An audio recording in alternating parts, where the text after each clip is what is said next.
तुहरा दुवरिया शिव गुरु अइली बझिनिया हो।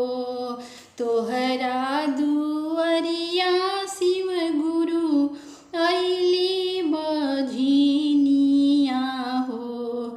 सुनिला ना हमारो पुकार हो ना। तोहरा दुवरिया शिव गुरु अइली बझिनिया हो। तोहरा दुवरिया शिव गुरु अइली बझिनिया हो। कि सुनिला ना हमारो पुकार हो। ए शिव गुरु भर दीना गोदी हमारनु है। ए शिव गुरु देई दीही गोदी में ललानवा।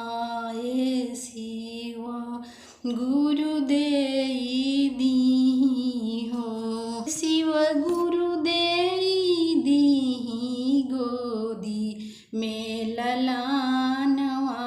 मांगिले अचरा पसारी हो ना। शिव गुरु मांगिले अचरा पसारी। शिव गुरु सुन लीना हमरो पुकार हो ना। तोहरा दुवरिया शिव गुरु अइली बझिनिया हो। सुनिली ना हमरो पुकार हो। एगो बालक बिना बुझेले सबहीन। देवेले सब दूत कारी हो। हंसेला जमाना ताना मारेली गोतिनिया हो। हंसेला जमाना ताना मारेली गोतिनिया हो। पीछा पड़ल बाड़े संसार हो। ए शिव गुरु एक बाटे आसरा तोहार हो। सुनला ना हमरो पुकार हो। ओ शिव गुरु सुनिली ना हमरो पुकारनु। भावना मरद देवे सस देवे गारी। भावना मरद देवे सस देवे गारी। दिहनी में कोख काहे जारी हो। मरद ना भाव देवे सस देवे गारी। दिहनी में कोख काहे जारी हो। देरी बेरी करिले हमहु अरजियानु हो।